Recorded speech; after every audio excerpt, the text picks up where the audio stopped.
বৃহস্পতিবার মানেই আমার বাসায় হালকা পাতলা কিছু রান্না হওয়া। তাই তো আজ কিছু ভর্তা করলাম। তো কয়েক রকমের ভর্তার সাথে ডিম ভুনাও করেছি। আসসালামু আলাইকুম, কেমন আছেন সবাই? আশা করি সবাই ভালো আছেন এবং সুস্থ আছেন।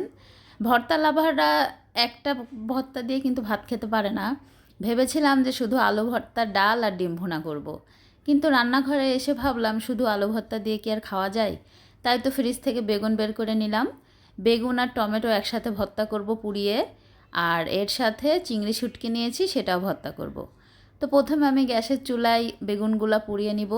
তো বেগুনের ফালি করে দেখছিলাম যে ভিতরে পোকা আছে নাকি। আর এর ভিতরে রসুন দিয়ে দিয়েছি, আর সাথে একটা টমেটোও দিয়ে দিলাম। এদিকে এক চুলায় বেগুন আর টমেটো পুড়া দিয়েছি, আর এক চুলায় ডাল বসিয়ে দিলাম। আর ডিমটা অলরেডি সেদ্ধ করেই নিয়ে, শুধু ভর্তা ভাত হলে হবে না, সাথে ডিম ভাজি বা ডিম ভুনা কিছু একটা চাই। তাই তো আজকে ডিম সেদ্ধ করে নিয়েছি যে ডিম ভুনা করব। তো ছুরির সাহায্যে ডিমগুলো একটু ফালি করে নিচ্ছিলাম যেন মশলা ভালোভাবে ঢুকে। আর এদিকে শুটকিগুলা, যে চিংড়ি শুটকি ছিল সেটা আমি গরম পানি দিয়ে ভিজিয়ে রেখেছি। নরম হয়ে যাবে, সেটা আমার ভর্তা করতে সুবিধা হবে।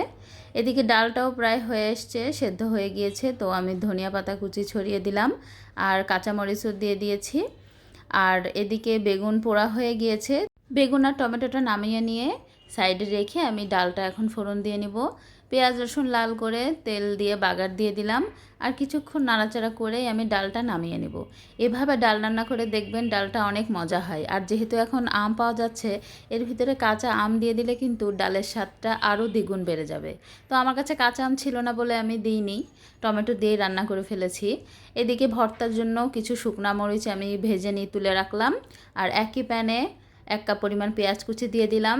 পেঁয়াজটা হালকা লাল হয়ে আসলে আমি শুটকিটা এর ভিতরে ভেজে নেব। চিংড়ি শুটকিটা খুব ভালোভাবে গরম পানি দিয়ে ধুয়ে নিয়েছি, আর পানি ঝরিয়ে এখন দিয়ে দিলাম। এটাকে এখন লবণ আর একটু হলুদ দিয়ে খুব ভালোভাবে ভাজা ভাজা করে নিতে হবে। ভেজে নেওয়ার পর আপনারা এটাকে শিলপাটায় বাটতে পারেন, বাটনায় বেটে নিতে পারেন।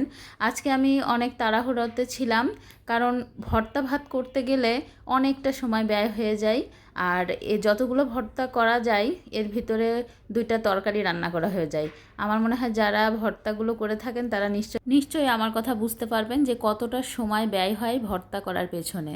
তো যাই হোক, আমি অলরেডি ভেজে রেখে দিলাম, সেটা ব্লেন্ডারে ব্লেন্ড করে নিব। আর এদিকে ডিম ভুনাটা বসিয়ে দিচ্ছি। পেঁয়াজ কুচি পরিমাণ মতো দিয়েছি, সাথে হলুদ, লবণ আর মরিচের গুঁড়া, টমেটো কুচি করে দিয়ে দিলাম। এই মশলাটা ভালোভাবে নাড়াচাড়া করে আমি আদা বাটা ব্যবহার করব। আজকে শুধু আদা বাটা আর এই গুঁড়া মশলা দিয়ে ডিমটা ভুনা করব।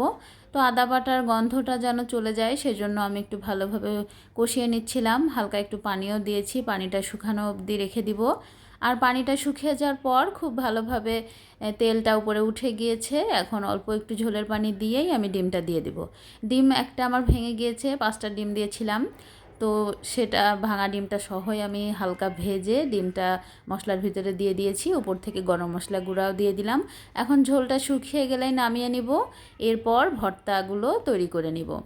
ভর্তা করার জন্য অলরেডি আমি শুকনা মরিচটা ভেজে নিয়েছি, আর এখন বেগুনের খোসাগুলো ছাড়িয়ে নিয়েছি। প্রথমে বেগুন ভর্তাটা করে নিব।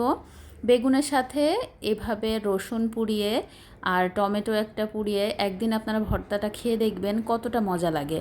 অনেক টেস্টি হয় এই ভর্তাটা। আমি এর আগেও অনেকবার বানিয়েছি বাসায়, এবং সবাই খুব পছন্দ করে বিধায় আমি আবারও তৈরি করে ফেললাম। তো এই যে হয়ে গিয়েছে বেগুন ভর্তাটা। এবার আলু ভর্তা আর চিংড়ি শুটকি ভর্তাটা করলেই কমপ্লিট। আজকে আমার কাজের এতটাই লেট হয়ে গিয়েছে শুধুমাত্র এই ভর্তা করতে গিয়ে।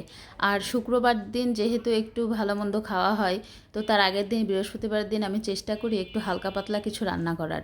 তাই তো ওই যে আজকে ভর্তাগুলো বানিয়ে ফেললাম। আর একটা ভর্তা বানাতে গেলে হয় না, আমার মতো ভর্তা প্রেমীরাই বুঝবে সেটা। এই যে একে একে 3 পদের ভর্তা বানিয়ে ফেললাম। আর আজার বাবা তো বলছিল আরও কিছু করতে, কিন্তু আমার একদম কোনো এনার্জি ছিল না। এগুলা করতে করতেই একদম বেলা শেষ হয়ে গিয়েছিল। তো যাই হোক, এই যে এখন চিংড়ি শুটকিটাও ভর্তা করে নিচ্ছি। আমি লবণ আর হলুদ দিয়ে যেহেতু ভেজে নিয়েছি, তো এখন লবণটা একটু অল্প পরিমাণে দিয়েছি, আপনারা একটু বুঝে লবণটা দিবেন। অল্প একটু সরিষার তেল দিয়ে এটাকে মাখিয়ে নিলাম। ব্যাস তৈরি হয়ে গেল সব ভর্তা। তো সবাইকে খেতে দিব। তো অলরেডি অনেক লেট হয়ে গিয়েছে। ভর্তাগুলো দেখতে কেমন লাগছে, আর আপনারা কে কে ভর্তা পছন্দ করেন অবশ্যই আমাকে কমেন্টে জানাবেন। আজকের ভিডিওটা আমার এই পর্যন্তই, সবাইকে খেতে দিয়ে দিয়েছি। আর আমিও খেতে বসে গিয়েছি। ভিডিওটি ভালো লেগে থাকলে অবশ্যই ভিডিওটি লাইক করে দিবেন। যারা ইউটিউব থেকে দেখছেন আমার চ্যানেলটি সাবস্ক্রাইব করে দেবেন প্লিজ। আর দোয়া করবেন আমাদের জন্য। সাবধানে থাকবেন সবাই, সুস্থ থাকবেন। মাঝে মাঝে এরকম ভর্তা করে খাবেন, ভালো লাগবে। আল্লাহ হাফেজ।